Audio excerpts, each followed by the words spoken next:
تیرا کلام رہے گا قائم پہاڑ جب نہ رہے خدایا، تیرے منہ کی ایک بات بھی ٹلے گی نہ چاہے کچھ بھی ہو، تیری مان دیے ہے زندہ سونے سے بھی قیمتی، میرا دل یہ دے گواہی ہے یہ کتاب عظیم، نازل کرے اپنا کلام شکستہ دلوں کو سکون ملے، تاریکی دور ہو میری راہیں روشن کر، دل اپنا کلام کثرت سے اے خدا بدل دے، رہائی دے کثرت سے پھل ملا، کلام رہے گا قائم پہاڑ۔ عزیز ناظرین، میں ایاد ظریف آپ تمام دیکھنے والوں کو ہمارے روز کے بائبلی مطالعاتی پروگرام کی نئی قسط میں خوش آمدید کہتا ہوں۔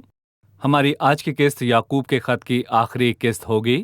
یعقوب کا خط نئے عہد نامے کے کلیسیائی خطوط میں سے ایک ہے جو عملی راست بازی اور حقیقی ایمان کے پھلوں کے ذریعے اظہار کی بات کرتا ہے اور جو ایمان کے اعمال ہیں۔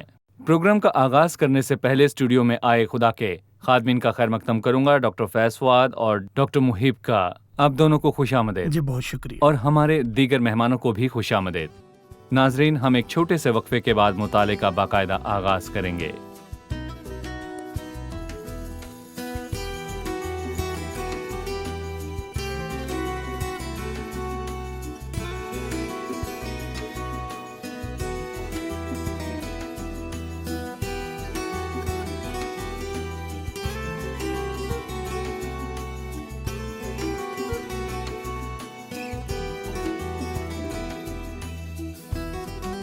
پھر سے خوش آمدید۔ شکریہ بھائی۔ ہم 5ویں باب کی 7ویں آیت پر پہنچ چکے ہیں۔ جیسا کہ ہم نے کہا کہ یہ اس خط کی آخری قسط ہے۔